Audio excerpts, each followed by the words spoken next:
Se a gente quer resultado, nós temos que lutar. Não adianta, nada vai cair do céu. Nada cai do céu. Fé nasce do chão. Acho que a gente inverteu as coisas, né?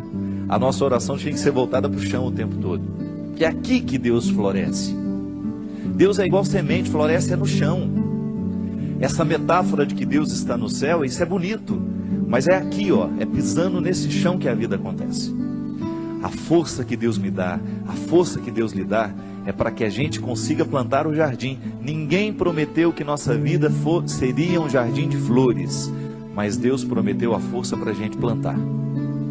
Eu estou aqui, graças a Deus, cheio de saúde, tenho o meu esforço nessa história, tem, mas é dom de Deus em mim, eu faço a minha força. Quer passar no vestibular? Estuda. Não tem essa história, ô padre, reza para mim. Não vou rezar não. Se você não estudar, minha oração não serve para nada neste momento. Se você não estudar, você não adianta ficar sentado, ajoelhado diante do Santíssimo com o livro na cabeça. Ô Senhor, me ajuda a passar no vestibular. Faça primeiro a sua tarefa, depois você tem o direito de esperar pelo dom. É aquilo que a gente fala sempre. Nós só temos o direito de esperar pelo impossível depois que fizermos tudo o que nos foi possível. Agora tem um outro detalhe. Ela está dizendo aqui, padre, tudo é muito difícil. Pode ser que você esteja prestando atenção demais no que é difícil. Aí tudo fica mais difícil ainda. Gente, a vida sempre será determinada a partir do que a gente presta atenção. Se você tem diante de você um problema, você tem duas possibilidades. Ou você enxerga o problema, ou você já enxerga a solução. Tem gente que só enxerga o problema. Aí dificilmente encontra a solução, porque fixa os olhos no problema e aí não tem olhos para encontrar a solução.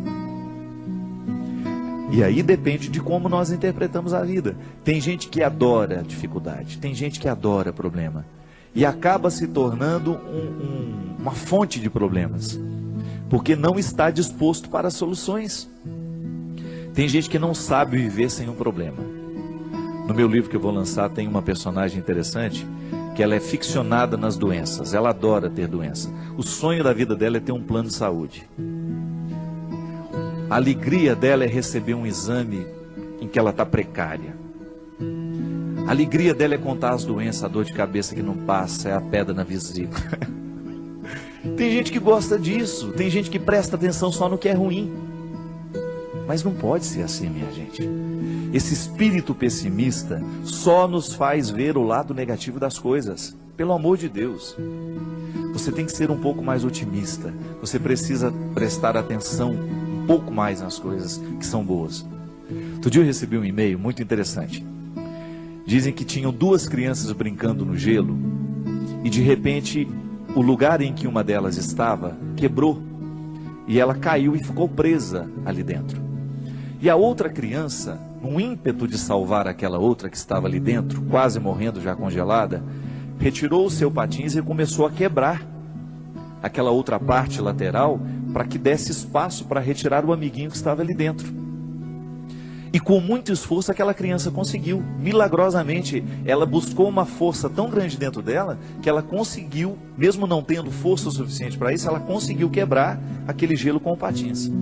E quando chegou o adulto, né, que viu a situação, não acreditou. E foram chegando outras pessoas, até que uma delas falou assim, como é que esse menino conseguiu quebrar esse gelo e retirar a outra criança que estava aí dentro? Aí o outro falou assim, é porque nenhum de nós estávamos aqui para dizer que ele não conseguia.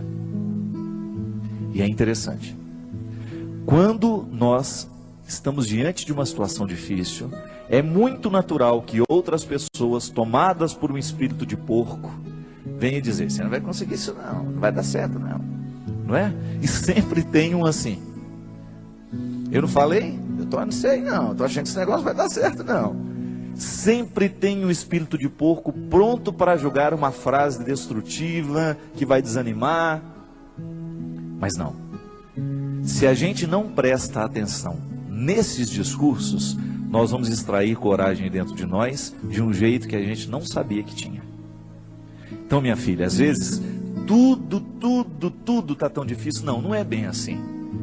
É que nós olhamos tudo de maneira difícil. Não é que tudo está difícil, é que nós olhamos tudo de maneira difícil. difícil. Não pode ser assim.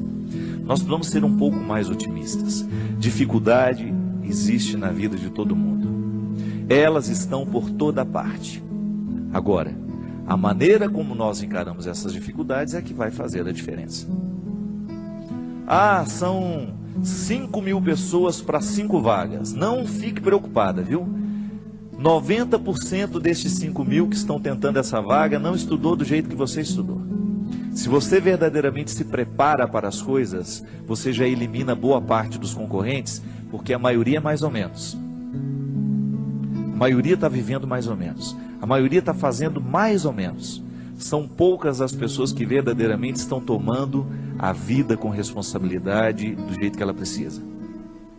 São poucos os jovens que na fase de 16, 17 anos estão levando o colégio a sério. São poucos os universitários que hoje estão cursando a faculdade com a disciplina que a profissão vai exigir um dia. São poucos os profissionais que verdadeiramente estarão bem preparados para nos atender nos seus consultórios de advocacia, nos seus consultórios dentários, nos seus consultórios médicos, porque são poucos os que verdadeiramente estão fazendo o que devem fazer. Estou sendo pessimista? Não. É só você olhar para o jeito como estão vivendo os nossos universitários, a maneira como eles estão se preparando para a futura profissão. E eu sempre digo, quer ser um bom profissional, estude bem o que você está estudando. Porque você não tem o direito de ser mais ou menos, não tem. A maior preocupação minha que eu tenho como padre, minha gente, é a qualidade dos nossos padres nos dias de hoje. Você que é padre sabe muito bem o quanto que você é exigido nos dias de hoje. Você precisa ser um homem de sabedoria, você precisa ser um homem que estabeleça uma ponte com a cultura, com a sociedade. Não dá para você evangelizar do mesmo jeito que evangelizavam há 20 anos atrás, não dá. Nós precisamos correr atrás da qualidade. Ninguém está fora disso. Você aí na sua área, você precisa correr atrás da sua qualidade. Você que é médico, você que é dentista, você sabe o quanto você precisa se aperfeiçoar para você continuar de pé no mundo de hoje. Hoje nós estamos no tempo da competência e não é problema. Isso tem que nos motivar para a gente querer, reconhecendo, ainda que seja um mínimo dentro de nós. Nós merecemos cuidar desse mínimo, chegar a aperfeiçoar cada vez mais esse processo, aumentar cada vez mais as nossas possibilidades. E aí na hora que a gente esbarra na nossa fragilidade, a gente tem que aprender com ela. Ela não tem que nos desanimar. Mas muito mais que a qualidade profissional, antes dela, é a nossa qualidade humana. Muito mais que um bom médico, você precisa antes é ser um bom pai, ser um bom filho, ser um bom irmão. É isso que faz verdadeiramente a felicidade vir acomodar-se dentro de você. Não adianta você se realizar na sua profissão se você não se realiza como pessoa. E é disso que hoje nós estamos falando. É desse aperfeiçoamento humano. E na faculdade da vida a gente aprende o tempo todo. Não tem nenhum professor a nos ensinar a ser pai, a nos ensinar a ser irmão, não. É olhando nos olhos de quem a gente ama que a gente vai descobrir a medida certa, o aprendizado de cada dia, para que a gente possa ser um ser humano melhor no mundo de hoje.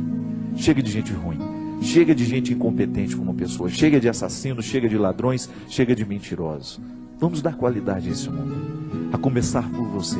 Não importa de como você tenha vivido até o dia de hoje. A palavra de Deus para nós é sempre otimista. Deus continua vendo valores em você. Deus continua acreditando que o seu coração pode ser melhor. Deus continua acreditando que aí, neste coração muitas vezes marcado pelos fracassos, existe uma vitória a que você pode chegar. Basta você não desistir.